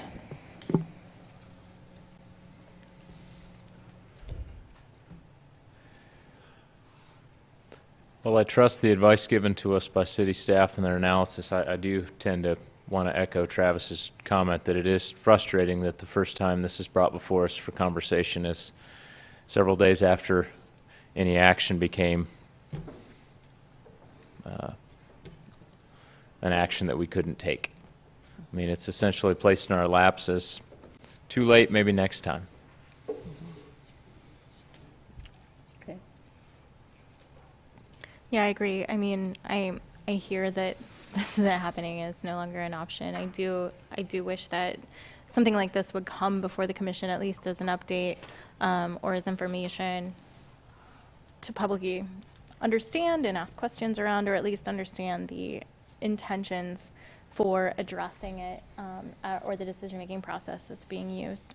In case there are other considerations to make, I did hear some goals or ideas for moving forward that I think we can hold ourselves accountable toward and create clear and measurable goals in moving toward our sustainability goals, particularly in our energy usage. And it sounds like the report that we're receiving is an excellent foundation to begin that conversation, or to restart that conversation perhaps, so that we can have a clear objective and objectives. And when something like this does come up again in the future, we are able to address it and we do bring it forward so that we can have some conversation around these issues. Okay. Leslie? I reject the idea that staff needs to be ashamed. I appreciate the work that they're doing. I think that we're all trying to get to what this commission has put forward as our goals. The complexities inherent in this are significant. And I am wondering what the quality of a presentation by staff would have been 4 months ago. I'm not sure they could have given us information that we could have used to make a good decision. The idea that perhaps we can generate electricity with alternatives to wind energy with our utility system is very interesting to me. And the idea that we have the possibility for a solar field, you know, I mean, I think that we're looking at some trade-offs here that aren't just non-renewables against renewables, but what renewables make sense for us. And I don't think we could have decided that 4 months ago. So I appreciate the work the staff's doing. I think we need to continue it.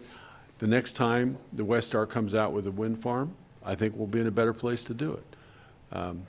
We know it's possible now. So.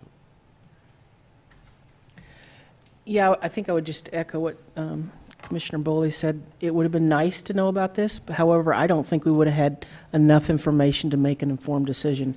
And part of what I talked about tonight in my speech was that, yes, we want to move to renewables. We want to move to alternate energy sources, but we need to be able to make informed decisions to ensure that our tax dollars are being adequately, efficiently spent. And just based on what I heard from Sarah and Jasmine and Dave tonight, there's been quite a bit of work that has been ongoing since then. And I hope to hear in the future maybe some summary of what they have come up with on their information. But yes, we need to move forward, and we will. There's no doubt in my mind, but we need to make sure we do it in a manner that spends our dollars wisely. So, I've dwelled on this particular issue for some time. And I moved in and out of this conversation with staff over a long period of time. I think the comments made by Mr. Allman and Mr. Robinette, they kind of struck a chord with me.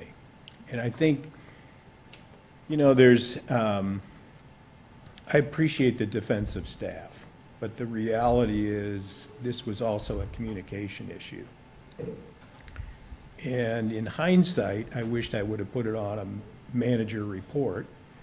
I think we kept driving ahead with the understanding that this staff brings issues to the commission when they've been fully vetted and we could make a sound recommendation. But that didn't preclude us from at least putting it on, you know, a report and letting you know. So that rings true to me in terms of those comments. And I think that's something, you know, going forward that we'd have to pay more attention to. Thank you, Tom. I think the action is just to receive the presentation at this point. Correct. So, which we have done. So our next item up is commission items. Anybody have any commission items? Yes. This Wednesday at 10 a.m. Will be a meeting at the Extension Service on the summer food program, the lunch program for kids. Our representatives, as I understand it, are from Parks and Rec, and I'm curious about whether they have identified goals for their participation in 2019, and if they have identified the resources that are going to be available or devoted to this effort.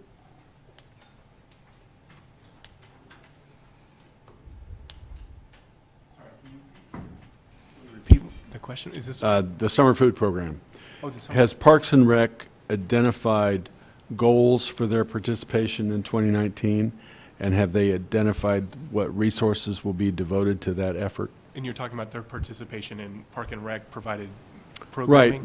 What we've learned over the last several years is that if we market the food program, the kids don't show up. What we need to do is have programming and then feed the kids as they're here at our programming. And this last year, Parks and Rec had success with that. Their numbers increased, as I understand it. And this is a program that is truly needed in our community. I don't think there's any question about it. And the way that I understand that the city supports the program is through Parks and Rec. Right, through the facilities locations and then the programming that's offered Exactly. through the department to attract Yeah. the children. Yeah. So- Well, I'll follow up with Derek Rogers and make sure that he's prepared to speak about that. Great. Thank you. Anything else, Matthew? I would just say briefly a bit of congratulations to our road crews for handling the snow. As I understand it, that's one of the bigger snowstorms we've had in a long time, and you wouldn't have known it driving on the roads a couple hours after it happened, so thank you. And Parks and Rec did a nice job out at the sports pavilion, for example, with the parking lots out there. So there are a lot of folks that were working on that and appreciate it. It's real good.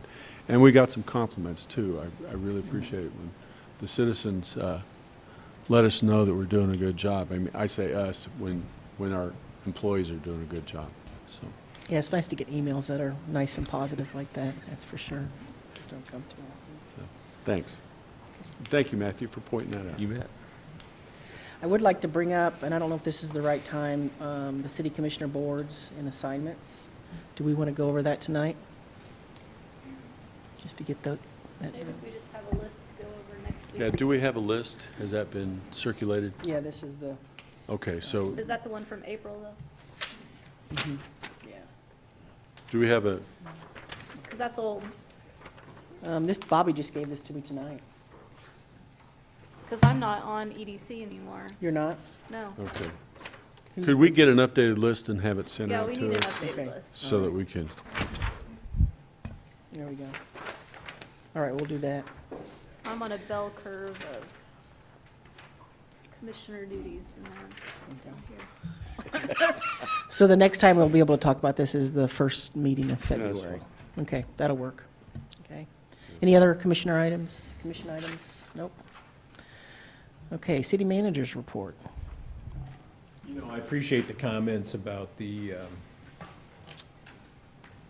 reaction to the snowstorm. I was just thinking, you know, back in Minnesota, we used to call this a dusting. These happen with regular weekly frequency, so. The other thing I want to compliment the commissioners on, especially the outgoing mayor and the incoming mayor, you know, I have, as a part of my employment for 45 years, I've heard a lot of incoming and outgoing mayor talks, and I was impressed. I think you folks did a really nice job summarizing what happened and what's about to happen next year. I think you laid out a really nice framework and vision for where this city is headed. And I thought the comments from the commissioners about the new mayor were very much on point. So I feel very good about the leadership of the city from the elected standpoint. And even though I'll be transitioning, I feel very good about the people I've worked with. So I don't think you're going to miss a step. I was really pleased with what I heard. So thank you. Thanks, Tom. Thank you. So a couple things that are on the city manager's report. The first one is the downtown master plan. And this is a bit of an update. Staff developed the RFP and through the selection process selected Hosiel Levine Associates, I probably slayed that name, as the firm that presented the most comprehensive proposal that fit the city's needs. The consultant made their first trip to Lawrence back in November and met with staff and the Downtown Master Plan Steering Committee, as well as conducted field research. Staff has been working with the consultant to plan their next visit and launch the project website. The next consultant visit is planned for February 4th through the 8th and will include multiple public workshops and stakeholder meetings. Anyone wishing to receive communication regarding these events and future events can sign up for our email subscription service. In terms of the MSO update, as you heard some of the activities here this evening, MSO continues to pursue consolidation of work groups comprising the former Public Works and Utilities departments. And since September, extensive effort has gone into forming the department's new organizational structure, which we've attached a copy to your report on. The attached functional organizational chart provides an overview of the current structure of the MSO management team and its scope of responsibilities and some of the assigned personnel that have already been appointed. And we expect a more comprehensive report at a future meeting. In terms of future meetings, our future agenda for February 5th, we have the pay plan consultant on, and that's going to be a rather comprehensive market analysis of all the different pay positions that we have and what's recommended. The North Mass redevelopment planning item will be before you. That project's been in review and discussion for years and years, and the team has changed that's now promoting that development. And a repeal of the Homeless Issues Advisory Committee discussion will be on. Under future work sessions, the February 12th meeting will include a discussion with Affordable Housing Advisory Board and the marijuana ordinance. And you'll note on March 12th, we've canceled the spring break meeting, but you previously talked about rescheduling that meeting. The reason this shows this way is because we don't have a date for the time yet, but Yeah, maybe you should talk about that. Yeah, I'm interested in bringing that back. This is the executive session for the resume review. there'll be a work session, and the executive session will either, I thought it was going to be on a Saturday. Was that not correct? Is this the candidate selection? Yeah, the candidate selection, part of that. There will be a two-part approach. One of them will be to review the applications with the consultant in a closed session, and then the second will be to do interviews. So I think the consultant identified 2 different days. One could be on a Tuesday and one could be on a weekend. Saturday, yeah. Okay. So we were talking about doing the executive session on Yes. Tuesday. Yes. At this time. So, Yeah, we want to, yeah, the idea would be to have that executive session on Tuesday That's would be with the consultant? with the consultant, okay. I believe. So anybody from staff you want? At this time? No, I don't City think so. attorney? Do you want to have an attorney in the room? I mean, I'm, A city attorney in the room? Yes, yes, a have city an attorney is attorney. what I was thinking. Not of a in party the room. without an attorney in the room. I did participate the last time in Yeah, those I think that would proceedings. be helpful to the commission for this sort of thing. Okay. okay. Yeah. Good For enough. that part of it, that'd be fine. So much for spring break, Tony. I believe so. I'm fine. So let me just be sure, that the date that you're talking about for that is what? March 12th. Okay. Okay. And so would there be any public discussion on that agenda? Just No, there No, I mean, wasn't, this is no, just- this is all just executive session, closed, yeah. okay. Okay, couple other items I wanted to mention. As Lawrence continues its storm debris cleanup, the city of Lawrence plans to open the brush site. We opened it today, but it'll also be open tomorrow, so this is for the public's benefit, from 9 to 6. And this is for residents only to drop off storm woody debris, as opposed to trimming service companies coming in and dropping off their debris. And there's no charge for that service, so usually the requirement is that you're responsible for anything in your own yard to clean up. I imagine there could be some arguments if it was a city tree that happened to fall the wrong way, but, you know, normal things if you know that it was your tree that produced the damage, so that'll be available. But I did also read, though, that if residents are able to bag up their debris, they Yes, can and I'll- put it out with the trash. Is that Yeah, correct? yeah, I'll Okay. just give you the information on that. Tree branches and other yard waste materials should be set out in city yard waste containers or compostable paper yard waste bags sticking out no more than 12 inches above the container opening. And you can bundle tree and brush trimmings. Each bundle must not exceed 5 feet in length or 18 inches in diameter and must not weigh more than 65 pounds. And they must be tied with string or twine, no wire, duct tape, etc. Okay? And another storm-related kind of issue, since December of 2008, to make public sidewalks safe for pedestrians, the City of Lawrence enforces ordinance number 8324. This ordinance requires all Lawrence property owners to keep the sidewalks adjacent to their property clear of snow and ice within 48 hours of a winter storm.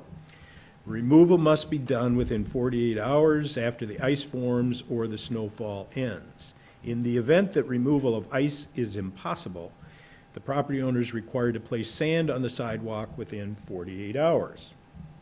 The purpose of this snow and ice removal is obvious. It's to create an environment of safe walkways for pedestrians.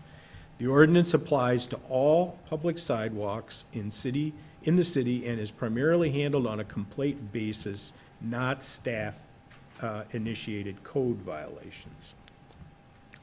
But if you do have a complaint, and actually as more and more people get out and walk around, they do note those that have not been cleaned up. Property owners will be assessed a fine of $20 for each day the violation occurs, plus $63 in court costs if found guilty of the violation. So it's probably cheaper to have it done or do it yourself, rather than wait for a citation. And the other comment, I'm trying to recall the program that we have in place to volunteer to help somebody, a senior.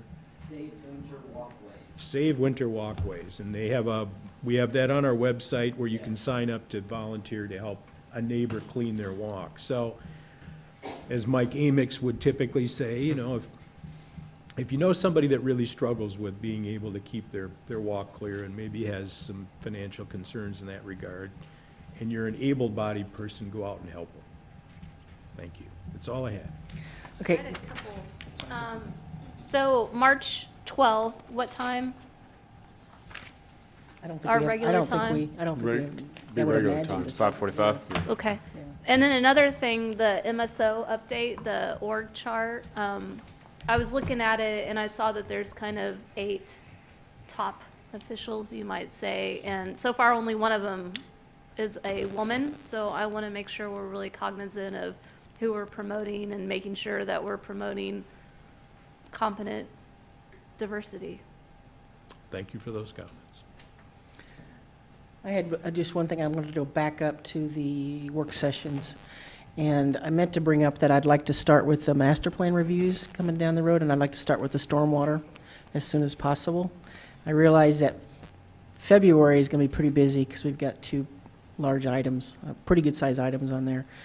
And I had hoped for March, but obviously we have more pressing business.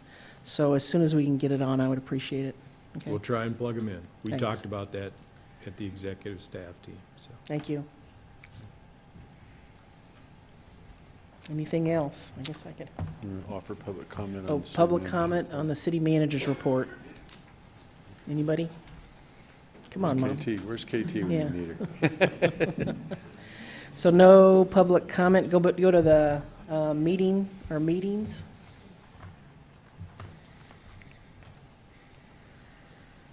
Anything going on? Let's see. The last conversation on race and Is this community weekend? is coming up. It Is it is. on the 19th? Is this weekend or the next? I thought it was on the 26th, but Okay, so that would be You might next be right. weekend, wouldn't it? I don't see Yeah. it. I don't recall getting that. You have it.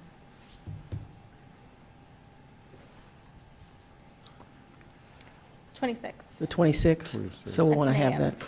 At the library. that's at the library. The 26th, the community conversations on race, the action plan meeting, so the last meeting in that series was rescheduled, and it's scheduled now for January 26th at 10 a.m.